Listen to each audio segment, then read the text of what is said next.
Imagina a un hombre arrodillado en el suelo de una habitación oscura, sosteniendo a su madre mientras ella se apaga. Ella acaba de romper las cadenas invisibles que lo tenían atado durante años, usando para eso lo último que le quedaba.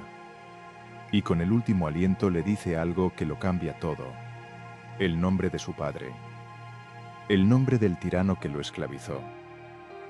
Esta noche vas a descubrir cómo ese hombre, en lugar de rendirse al odio más justificado del universo, eligió hacer algo que nadie había hecho jamás. Eligió construir una orden basada en la compasión. Eligió darle un nombre a la luz, y ese nombre fue Jedi. No cierres los ojos todavía. Solo un momento más. Lo que estás a punto de escuchar viene de muy lejos, de un tiempo tan antiguo que las estrellas que lo presenciaron ya se han apagado. No está escrito en ningún libro, no reposa en ningún archivo, no se enseña en ninguna academia del universo conocido. Sobrevivió únicamente porque alguien, en algún lugar, decidió susurrarlo en la oscuridad y otro alguien tuvo la valentía de escucharlo. Esta noche, ese alguien eres tú. Y si en este momento estás sintiendo que los párpados pesan un poco más, que la respiración se vuelve un poco más lenta y profunda, que el mundo de afuera empieza a quedarse un poco más lejos, suscríbete a Dormitus y activa la campanita. Hazlo ahora, mientras todavía puedes, porque lo que viene a continuación va a llevarte a un lugar del que quizás no quieras regresar demasiado rápido, y sería una lástima que te perdieras las otras historias por no haberlo hecho a tiempo. La galaxia de la que te hablaré esta noche no tenía nombre para sí misma. Los mundos que la habitaban simplemente existían, girando en torno a sus soles con esa dignidad silenciosa que tienen las cosas que llevan millones de años haciendo lo mismo.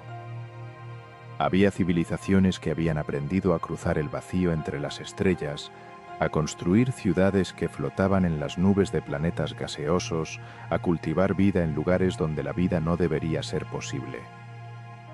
Eran, en muchos sentidos, civilizaciones magníficas, pero todas ellas, sin excepción, compartían un miedo tan viejo que ya nadie recordaba cuándo había comenzado.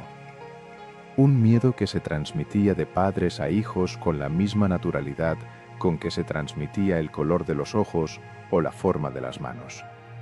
Le tenían miedo a los que podían hacer lo que ellos no podían. Los llamaban spawners, aunque ese nombre variaba de un planeta a otro.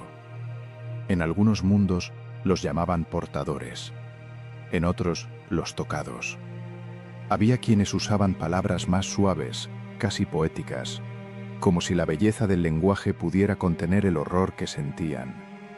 Pero el significado siempre era el mismo: seres que podían mover objetos con la mente, que sentían el estado emocional de los demás como si fueran ondas en un lago, que en momentos de crisis extrema podían hacer cosas que desafiaban cualquier explicación racional. No eran muchos, nunca lo habían sido, pero bastaba con que existieran para que el miedo se extendiera como una mancha de aceite sobre el agua, silencioso y persistente e imposible de limpiar.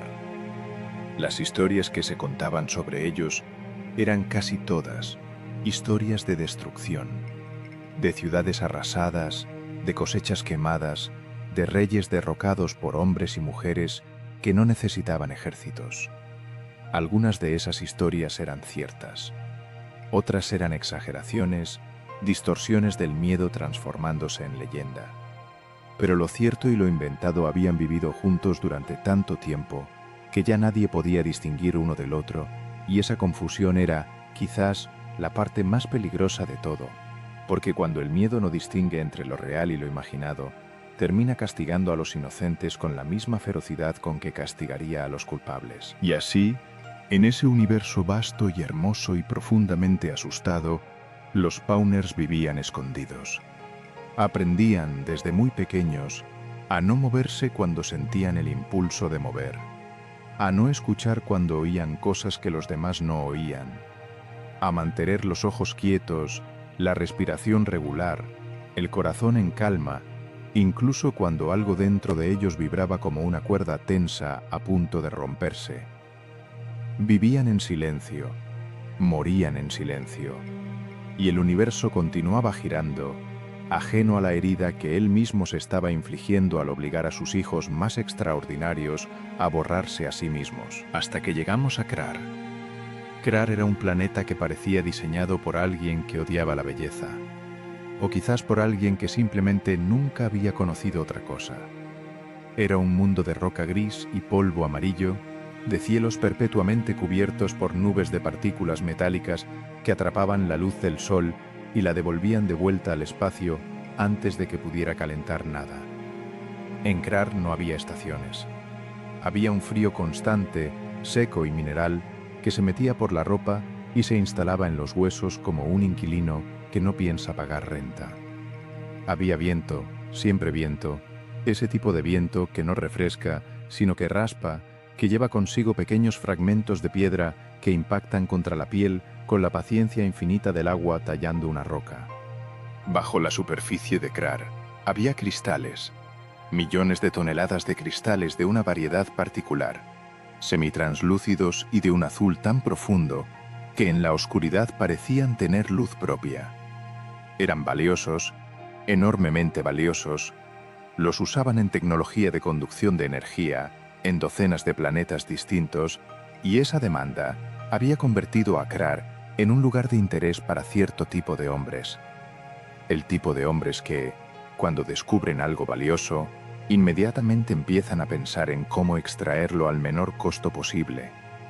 Y el menor costo posible, en ese rincón oscuro de la galaxia, significaba personas. Personas que no tenían más elección que bajar a las entrañas de aquel mundo frío y arrancar los cristales con sus propias manos. Las minas de Krar eran un sistema laberíntico de túneles que descendían varios kilómetros bajo la superficie. Olían a metal y a humedad y a algo más difícil de definir, algo que los mineros más veteranos reconocían, pero jamás describían en voz alta, porque nombrarlo habría sido admitir que llevaban años respirando el polvo de su propio agotamiento.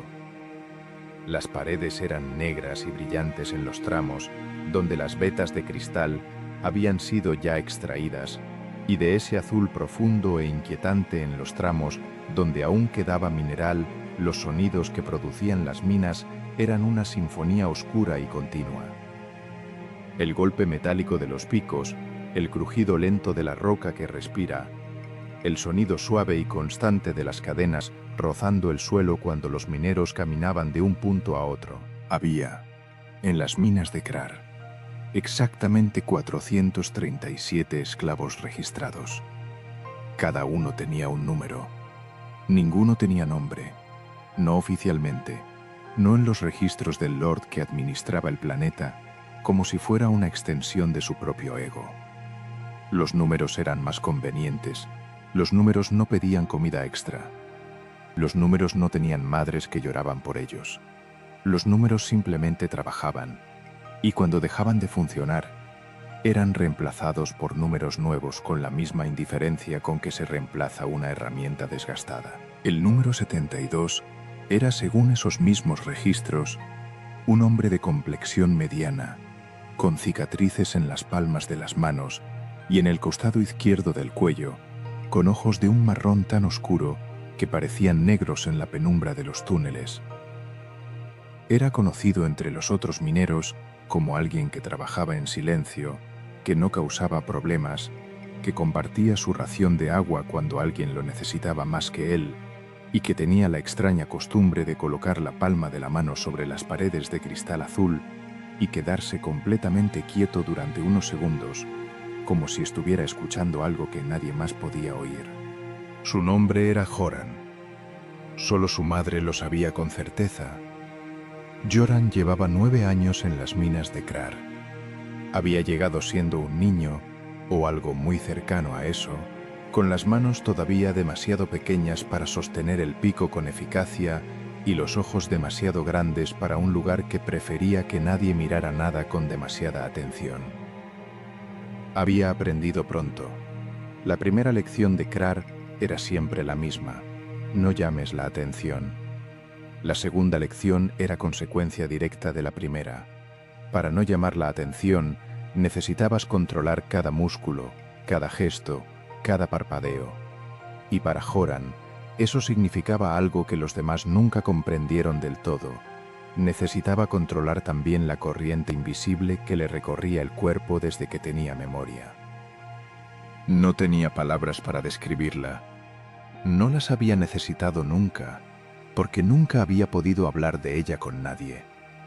Era como un río que fluía por debajo de su piel, tranquilo la mayor parte del tiempo, apenas perceptible, un murmullo constante que él había aprendido a ignorar de la misma manera en que uno aprende a ignorar el ruido del viento cuando ha vivido siempre cerca del mar. Pero había momentos en que ese río no quería ser ignorado. Momentos en que algo en el ambiente lo agitaba, lo convertía en una corriente más rápida, más insistente, más difícil de contener. Y en esos momentos, Joran apretaba los dientes y cerraba los puños y se concentraba en el frío de la roca y en el olor del metal y en el sonido de las cadenas, cualquier cosa que lo anclara al mundo visible y lo mantuviera alejado del mundo que sentía debajo. Había una excepción, una sola, y ocurría siempre de noche, cuando los túneles quedaban en silencio y los guardias hacían sus rondas con menos atención que durante el día. Joran se acercaba entonces a las vetas de cristal azul y colocaba la palma de la mano sobre la superficie fría y suave, y dejaba que la corriente se extendiera apenas un poco, solo un poco, hacia afuera. Los cristales respondían, no de manera visible, no con movimientos ni con luz, sino con algo que Joran percibía como una vibración sutilísima, casi un reconocimiento, como si el mineral también supiera lo que era estar lleno de algo que nadie quería ver. Era el único momento del día en que Joran no se sentía completamente solo. La mañana del accidente comenzó como todas las demás. El sonido del silbato que marcaba el inicio del turno, el movimiento lento y cansado de los mineros dirigiéndose hacia sus posiciones, el crujido familiar de las cadenas, el golpe del primer pico contra la roca. Joran estaba trabajando en el túnel norte, el más profundo de todos, junto a otros 16 mineros. Era una veta particularmente densa de cristal, y los supervisores los habían estado presionando para extraer más en menos tiempo, lo cual significaba trabajar más rápido de lo que era seguro, lo cual significaba golpear donde no siempre convenía golpear. Joran escuchó el primer crujido mucho antes que los demás. La roca habla si sabes escucharla. Y Joran siempre había sabido escucharla. Era un sonido diferente al crujido habitual, más grave, más profundo, como si viniera de un lugar muy por encima de sus cabezas. Levantó la vista hacia el techo del túnel y vio algo que hizo que la corriente dentro de él se convirtiera en un torrente. Una red de fracturas que se extendía en todas direcciones a la velocidad visible del desastre inminente. Tuvo exactamente 3 segundos para tomar una decisión. El derrumbe comenzó en el extremo más alejado del túnel y avanzó hacia ellos con el sonido de 100 truenos simultáneos. Las primeras piedras cayeron sobre 2 mineros que no alcanzaron a moverse, y Joran vio, con una claridad que parecía pertenecerle a alguien más, que si no hacía algo en los siguientes instantes, todos los que estaban en ese túnel morirían aplastados bajo toneladas de roca. El río dentro de él rompió todos los diques que había construido en 9 años. Lo que ocurrió a continuación no lo pudo explicar después, ni siquiera a sí mismo, con palabras precisas. Extendió los brazos y la corriente salió de él como si hubiera estado esperando exactamente ese permiso durante todo ese tiempo. Las rocas que caían se detuvieron, no todas, no las más pequeñas, que siguieron lloviendo sobre sus cabezas con una lluvia de polvo y fragmentos. Pero las grandes, las que habrían aplastado a los mineros que todavía estaban en el suelo intentando levantarse, esas se detuvieron, suspendidas en el aire, con esa inmovilidad antinatural de las cosas que están haciendo algo que no deberían poder hacer, mientras Joran empujaba con todo lo que tenía para mantenerlas ahí. Los otros mineros corrieron, todos ellos, incluyendo los dos que habían sido golpeados por las primeras piedras y que alguien cargó sobre sus hombros mientras huían. Tardaron quizás 30 segundos en llegar al tramo seguro del túnel, y durante esos 30 segundos Goran sostuvo el peso del techo con algo que no eran sus manos. Cuando el último minero cruzó la línea de seguridad, soltó. Las rocas cayeron con un estruendo que hizo temblar el suelo bajo sus pies y el túnel norte quedó sellado para siempre bajo metros de escombros. Se dio la vuelta. 16 pares de ojos lo miraban desde el otro lado del polvo. Nadie habló durante un momento que se extendió hasta hacerse insoportable. Luego, uno de los mineros más viejos, un hombre de piel oscura y manos como raíces de árbol que llevaba más años en Krar de los que nadie podía recordar, dio un paso atrás. Solo uno. Pero fue suficiente. Los guardias llegaron 12 minutos después. El nombre de Lord Dravos era conocido en 3 sistemas estelares. No por razones que uno quisiera que lo asociaran con su nombre. Era conocido por su eficiencia, que era la palabra que usaban quienes querían evitar la palabra crueldad. Era conocido por su capacidad de extraer valor de cualquier situación, incluyendo situaciones en las que el valor tenía que ser extraído de los huesos de otras personas. Era un hombre de mediana edad, alto, de movimientos deliberados y lentos, como alguien que ha aprendido que la impaciencia es una forma de debilidad que no puede permitirse.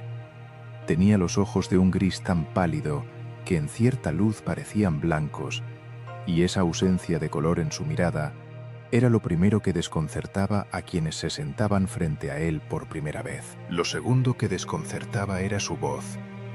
Era suave, extraordinariamente suave para un hombre en su posición. Nunca gritaba, no necesitaba hacerlo.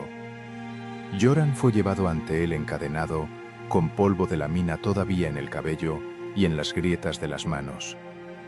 Dravos lo estudió durante un tiempo largo, sin hablar, con esa calidad de atención que se reserva para las cosas que podrían ser valiosas.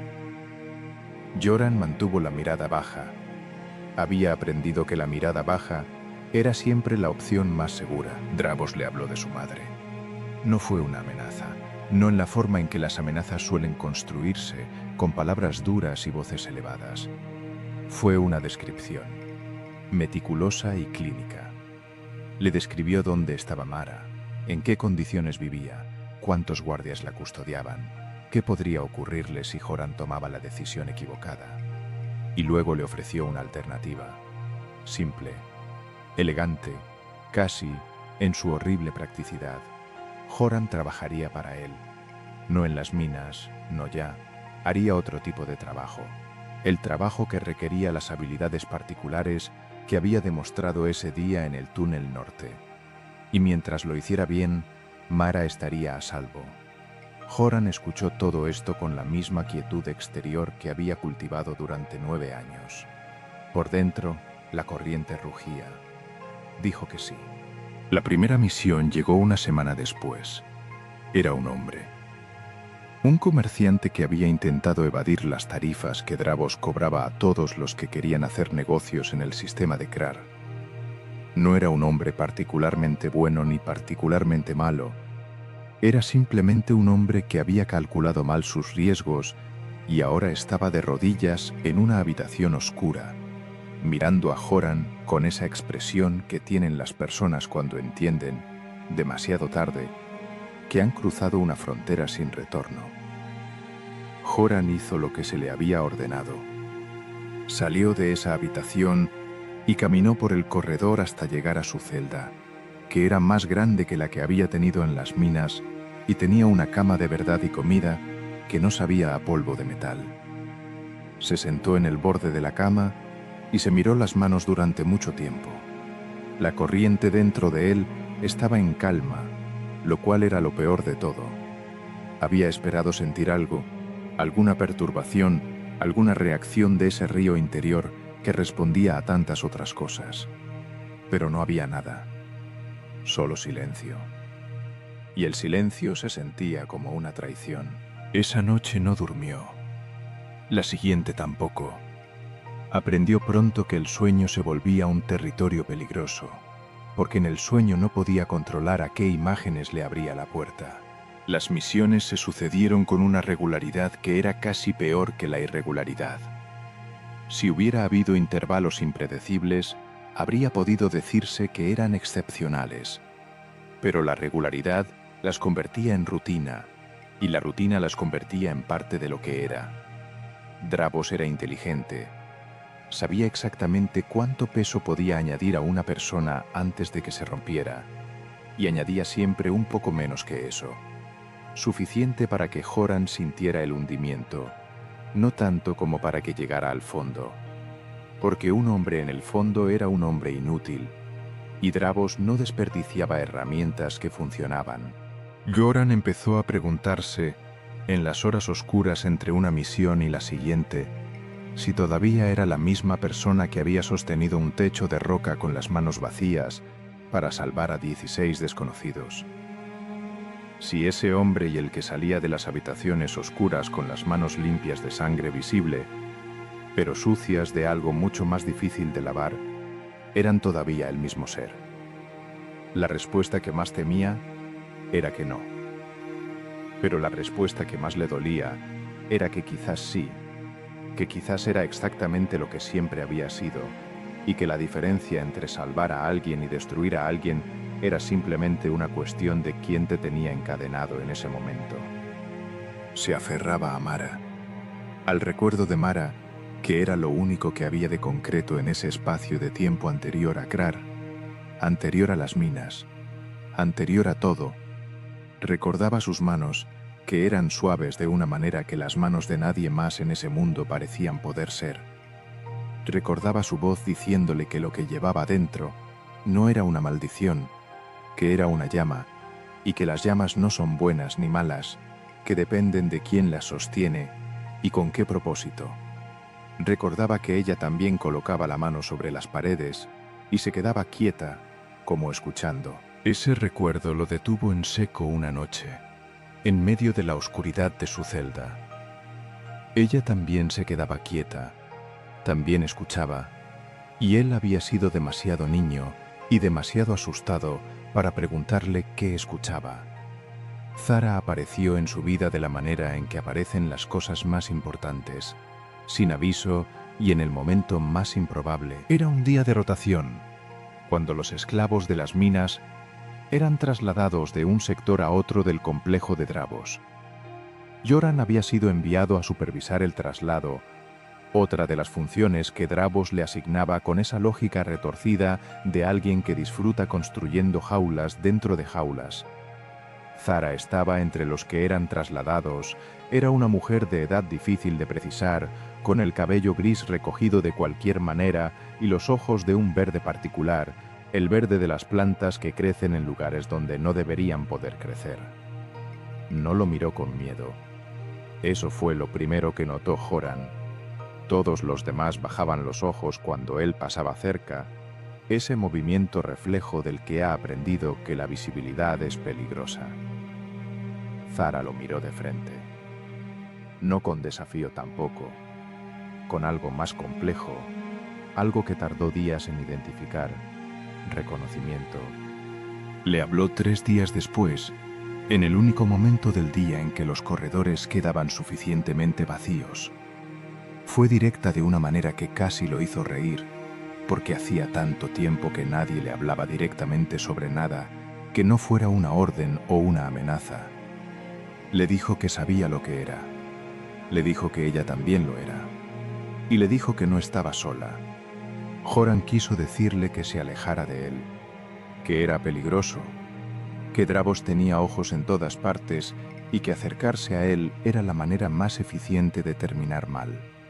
Quiso decirle todo eso, y en cambio le preguntó qué era lo que sentía cuando ponía la mano sobre las paredes de cristal azul. Zara sonrió. Era una sonrisa pequeña, cuidadosa, pero real, Le dijo que sentía el mismo río que sentía él, y le dijo que ese río tenía un nombre que ella había escuchado de labios de alguien que lo había escuchado de labios de alguien más, como se transmiten las cosas importantes en los mundos donde las cosas importantes son peligrosas. Lo llamaban la fuerza. La fuerza. La palabra aterrizó en algún lugar dentro de Göran con un peso que no esperaba. No porque fuera nueva, sino porque era exacta. No era magia, no era maldición, no era don, era fuerza. Una fuerza que existía antes que cualquier miedo, antes que cualquier cadena. Zara lo llevó ante los demás 3 noches después. Eran 8 en total, reunidos en un espacio subterráneo que había sido, en algún tiempo anterior, un almacén de herramientas. Estaban sentados en círculo sobre el suelo frío, con una sola fuente de luz en el centro, uno de los cristales azules de las minas que alguien había conseguido sacar y que emitía ese resplandor profundo y propio que tenía en la oscuridad. Göran los miró y ellos lo miraron a él, y hubo un momento de tensión que era completamente comprensible. Él era, para ellos, la herramienta de su opresor. Fue el más joven del grupo quien habló primero. Un muchacho que no podía tener más de 15 años, con los brazos demasiado delgados para el trabajo que evidentemente lo había tenido ocupado la mayor parte de su corta vida. Le dijo, con una seriedad que no correspondía a su edad, pero que Krar le había instalado de manera permanente, que no le tenían miedo, que sabían quién era, y que, precisamente porque sabían, lo necesitaban. Algo en Göran, que había estado cerrado con una solidez que él mismo había creído permanente, se abrió un pequeño espacio esa noche. Aprendieron juntos cosas que ninguno de ellos habría podido aprender solo. Zara tenía conocimiento teórico, fragmentos de una tradición oral que había llegado a sus manos incompleta y deshilachada, pero que contenía principios que, una vez escuchados, resonaban con algo que todos ellos ya sabían de manera instintiva. La fuerza no era poder. El poder era solo una manifestación, la más obvia y la más peligrosa. La fuerza era conexión. Era la corriente invisible que atravesaba todas las cosas vivas y no vivas, que hacía que los cristales azules vibran bajo las palmas de las manos, que hacía que uno supiera, a veces, lo que iba a ocurrir un instante antes de que ocurriera. Göran aportó lo que nadie más tenía: control. 9 años ocultando algo habían resultado, paradójicamente, en una capacidad de precisión que los demás tardaban meses en alcanzar. Podía sentir la fuerza con la finura de alguien que ha pasado toda su vida aprendiendo exactamente cuánto puede dejarse sentir sin ser visto. Y esa finura descubrió en esas noches de práctica silenciosa en el almacén con el cristal azul en el centro. Era transferible. Había noches en que casi olvidaba, noches en que el círculo de 8 personas, la luz azul, el sonido de la respiración sincronizada, le parecían tan completos en sí mismos que el resto. Dravos, las misiones, las habitaciones oscuras, parecía pertenecer a otra historia, a la historia de alguien que ya no era él exactamente. Pero la mañana siempre llegaba. La orden llegó en la forma de un mensaje directo de Dravos, cosa inusual. Normalmente los mensajes pasaban a través de intermediarios, una cadena de distancia deliberada que Dravos mantenía entre sí mismo y las consecuencias concretas de sus decisiones. Un mensaje directo significaba algo importante. Significaba algo que Dravos quería que Göran supiera venía directamente de él. Le ordenaba presentarse en el nivel 4 del complejo. Le ordenaba ir solo. Y le describía quién estaría esperándolo allí. Mara. Göran no recordaría después con precisión el recorrido desde su celda hasta el nivel 4. Solo recordaría el sonido de sus propios pasos en el corredor metálico, que le parecieron los pasos de alguien que camina hacia un lugar del que sabe que no va a regresar igual. La puerta del nivel 4 era pesada, y se abrió con el sonido seco y definitivo de las cosas que no están diseñadas para abrirse con frecuencia. Mara estaba sentada en el centro de la habitación. Seguía siendo su madre. Eso fue lo primero que pensó, lo cual era ridículo porque naturalmente seguía siendo su madre. Pero había algo en el hecho de verla después de tantos años que hacía que ese pensamiento fuera necesario, como si tuviera que confirmarlo. Tenía el cabello completamente gris ahora, y las manos en el regazo, y miraba a Joran con esos ojos que él recordaba y que eran exactamente iguales a como los recordaba. Dravos estaba de pie junto a la pared, con ese estilo suyo de presencia que ocupaba el espacio sin moverse demasiado. No dijo nada cuando Joran entró, solo observó. Fue Mara quien habló. Le dijo que lo había seguido. No físicamente, sino de la única manera que ella podía seguirlo. Sintiendo la fuerza moverse, percibiendo a través de esa corriente compartida la forma en que el alma de su hijo se había ido opacando misión tras misión. Le dijo que lo sabía todo, y le dijo que había llegado el momento de terminar con eso. Joran entendió lo que significaba cuando ella se puso de pie. Dravos también lo entendió, porque dio un paso adelante. Pero Mara fue más rápida, o quizás simplemente fue que estaba haciendo algo que había estado preparándose para hacer durante mucho más tiempo de lo que Joran podía imaginar. La fuerza salió de ella de una manera que Joran nunca había visto, no como un río contenido que se libera, sino como algo que se entrega voluntariamente, que se ofrece. Era diferente. Era la diferencia entre un río que desborda sus orillas y un río que decide irrigar un campo. Las cadenas invisibles que ataban a Joran, no las de metal que ya no llevaba hace tiempo, sino las que Dravos había construido a base de amenazas y dependencias y 9 años de erosión sistemática, se rompieron. Las sintió romperse con una claridad física que lo dejó sin aire un momento, como cuando se sueltan nudos que uno ni siquiera sabía que seguía cargando. Mara cayó. No de golpe, con la lentitud de las cosas que se han entregado completamente. Joran la alcanzó antes de que llegara al suelo y se arrodilló con ella. Y ella le puso la mano en la cara con ese gesto de sus manos que era exactamente como él lo recordaba. Suave de una manera que ninguna otra cosa en ese mundo había podido ser nunca. Le dijo una última cosa, en voz muy baja, tan baja que Joran tuvo que inclinarse para escucharla. Le dijo el nombre de su padre. El nombre era Dravos. El tiempo que siguió a continuación fue, para Joran, como ver el mundo desde detrás de un cristal. Todo ocurría con esa extraña claridad de los momentos en que el dolor es tan grande que el cerebro lo procesa de lejos para poder seguir funcionando. Escuchó la voz de Dravos diciendo algo que no registró. Sintió la fuerza dentro de él, ya no un río contenido, sino algo mucho más silencioso y mucho más vasto, como un océano que ha dejado de necesitar hacer ruido para demostrar su profundidad. Se puso de pie, miró a Dravos, y por primera vez en muchos años, no bajó los ojos. La rebelión que siguió no fue el tipo de rebelión que se canta en poemas épicos. Fue desordenada y asustada y costosa. Joran abrió las puertas de los sectores de esclavos esa misma noche, usando la fuerza para desactivar los sistemas de cierre uno por uno, con Zara y los otros 7 a su lado. Los guardias que intentaron detenerlos se encontraron con algo para lo que no estaban preparados. No uno sino 9 sensibles a la fuerza, y además 436 personas que ya no tenían nada que perder.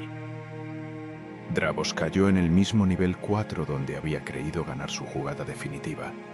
No fue Joran quien lo encontró al final, sino la rebelión misma, la marea de personas que se habían liberado de todo aquello que él representaba. Joran estaba presente. No intervino. Había algo en eso que sentía como la única decisión genuinamente suya de todo el proceso, y luego llegó el momento que no había anticipado. Las personas que habían liberado los miraban, Los 436, más los que se les habían unido de otros sectores del complejo, los miraban a él y a los 8 sensibles de la misma manera en que toda la galaxia miraba a los Spawners desde hacía generaciones. Con ese miedo que no razona, que no distingue entre quien te destruye y quien te libera, que solo ve el poder y le teme, porque el poder siempre ha significado dolor. Una mujer que había sido de las primeras en correr hacia la libertad dio un paso atrás. Luego otro. Como el minero viejo en el túnel norte, todos esos años antes, el círculo se amplió. Todos los que habían liberado formando un espacio vacío alrededor de los liberadores. Joran los miró durante un tiempo que no supo medir. Sintió cosas que habrían podido destruirlo. Amargura, injusticia, el impulso oscuro de demostrarles que tenían razón en tenerle miedo. Sintió todo eso con una intensidad que era casi física. Y luego sintió algo más. Algo que llegó desde algún lugar más profundo que cualquiera de las emociones anteriores, algo que tenía la textura de lo que Mara había hecho en el nivel 4, cuando eligió entregarse en lugar de pelear. Se dio la vuelta. Le hizo una señal a Zara. Y los 9 se fueron. El viaje a Axto tardó semanas en una nave de transporte pequeña y maltrecha que habían conseguido en el caos de la liberación. Zara era quien llevaba las coordenadas, fragmentos de instrucciones que el conocimiento oral que había heredado le había dado sobre un planeta en el borde exterior de la galaxia, un lugar de agua y piedra y viento que supuestamente había existido antes que cualquier civilización y que seguiría existiendo después. Un lugar, decían las instrucciones, que la fuerza misma había elegido para los momentos en que algo necesitaba comenzar. Joran pasó esas semanas en silencio. No el silencio de antes, el silencio defensivo del que se oculta. Un silencio diferente. El silencio de alguien que está escuchando algo por primera vez y no quiere interrumpirlo con palabras. Procesaba todo lo ocurrido con la lentitud que merece el dolor verdadero, sin apresurarlo ni huir de él. Mara, su nombre. La cara de Dravos mirándolo con esos ojos grises sin color.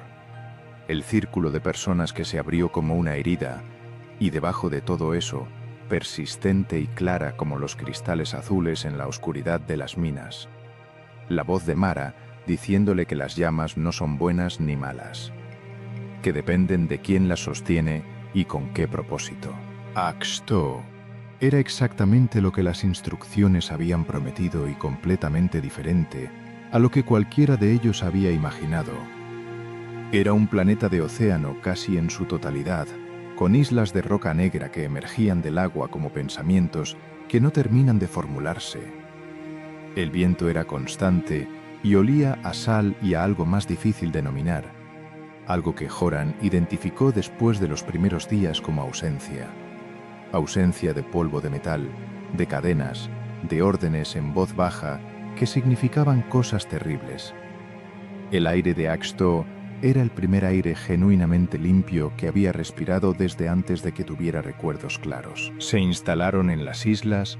Las primeras semanas fueron de adaptación y descanso, 2 cosas que ninguno de ellos había tenido en suficiente cantidad durante tanto tiempo que el cuerpo no siempre sabía cómo recibirlas.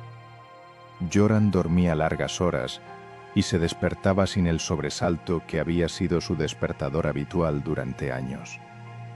Comían lo que el mar les daba.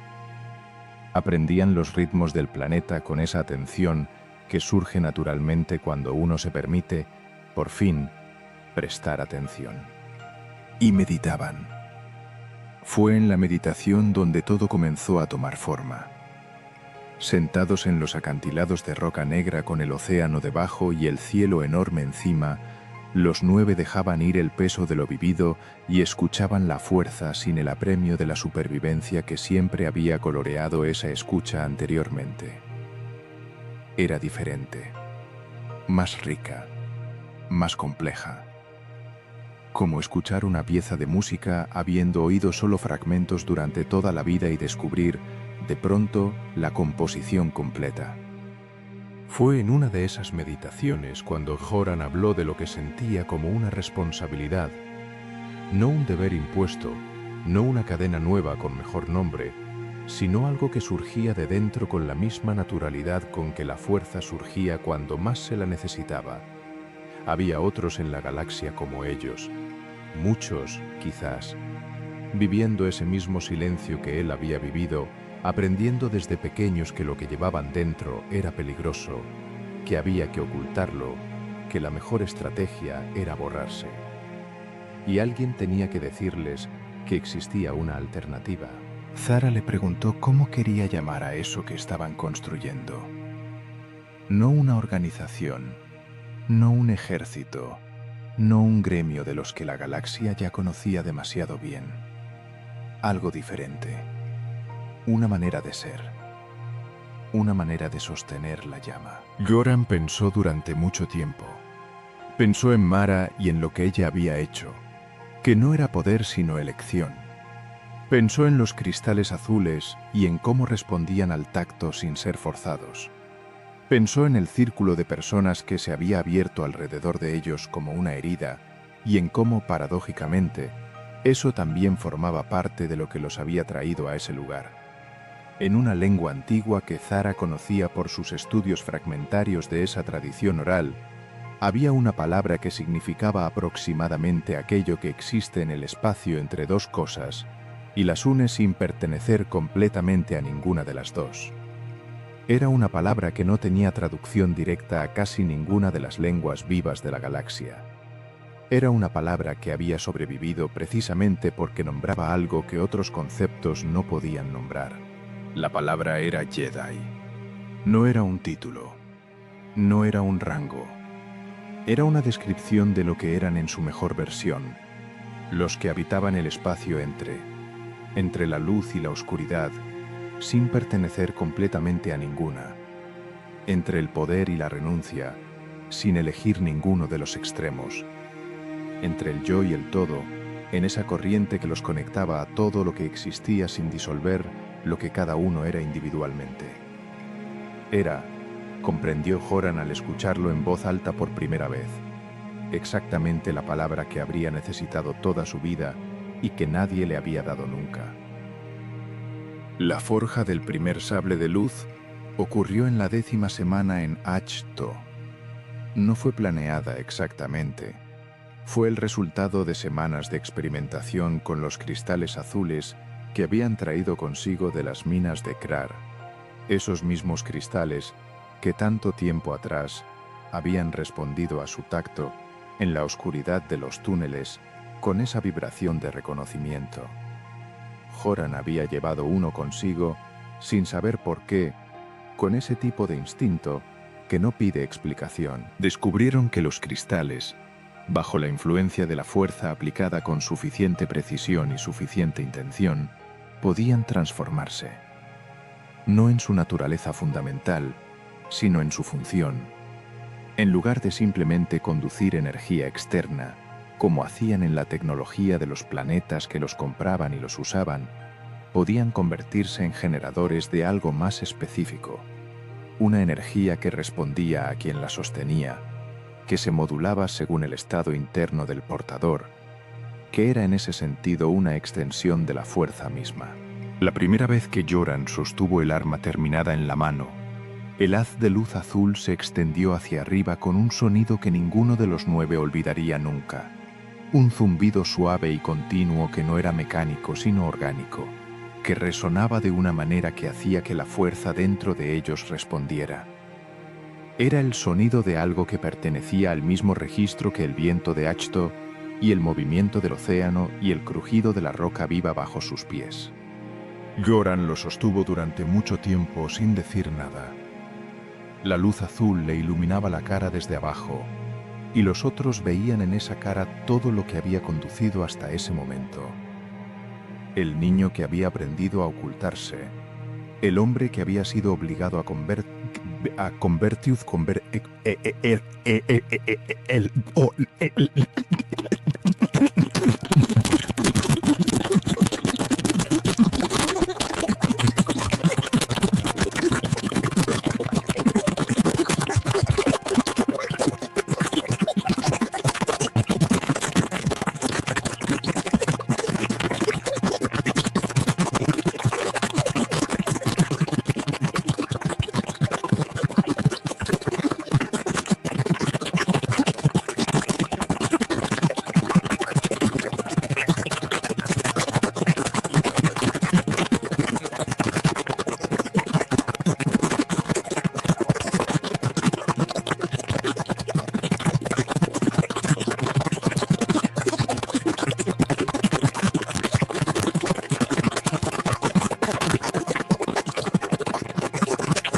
Esperanza. El sable de luz azul fue el primero. No fue el último. Cada uno de los 9 forjaría el suyo en las semanas siguientes y cada uno sería diferente en sus detalles, aunque compartiera la misma esencia. Comenzaron a llegar otros después, personas que habían escuchado rumores, que habían seguido la misma corriente de la fuerza que los había traído a ellos a ese lugar. Llegaban solos, mayoritariamente, o en grupos de 2 o 3, con esa cautelosa esperanza de los que han aprendido a no confiar demasiado en sus propias esperanzas. Joran los recibía a todos. No había reglas, no al principio, solo principios. La fuerza es conexión, no instrumento. El conocimiento sin compasión es solo poder con mejor presentación. El miedo de los demás no es una razón para ocultarse, pero tampoco es una razón para demostrar. El camino entre 2 extremos no es la cobardía de no elegir, es la valentía de sostener la tensión. Y así, en un planeta de agua y roca y viento en el borde exterior de una galaxia sin nombre para sí misma, comenzó algo que no tenía nombre todavía para nadie, excepto para los 9 que lo habían fundado. Algo que crecería y que cambiaría, y que en algunos momentos de su historia futura se alejará tanto de lo que Joran había imaginado en esos acantilados que él no lo habría reconocido, pero que siempre, en su núcleo más profundo, llevaría la forma de lo que él había aprendido en el momento en que Mara le mostró la diferencia entre entregarse y rendirse. La Orden Jedi había comenzado, no con una batalla ganada, aunque hubo batallas, no con un enemigo derrotado, aunque hubo enemigos. Comenzó con un hombre arrodillado en el suelo de una habitación oscura, sosteniendo a su madre mientras ella partía, y eligiendo, en ese momento de pérdida absoluta, no convertirse en el dolor que sentía. Comenzó con la decisión de que la llama que él llevaba dentro iba a iluminar en lugar de quemar. Comenzó, como todas las cosas que duran, con compasión. Y la galaxia, tan vieja y tan asustada, no lo supo de inmediato. Tardaría generaciones en entenderlo, pero en algún lugar en su corriente más profunda, en esa fuerza que atravesaba todas las cosas vivas y no vivas, algo respondió a lo que había comenzado en Ahch-To. Una vibración suave, casi imperceptible, como un cristal azul en la oscuridad de una mina que siente una mano sobre su superficie y reconoce, sin palabras, que no está solo. Si llegaste hasta aquí con los ojos todavía entreabiertos, o simplemente con la mente flotando en ese lugar tibio entre el sueño y la conciencia, entonces sabes ya lo que se siente sostener una historia entera. Deja que Joran descanse, deja que Ahch-To siga girando en su océano. Deja que la fuerza, esa que también corre por ti aunque no lleve ese nombre, te lleve suavemente hacia donde el sueño ya te está esperando. Y si todavía estás despierto, y si esta historia te dejó algo que quieres guardar, te pedimos una sola cosa antes de cerrar los ojos.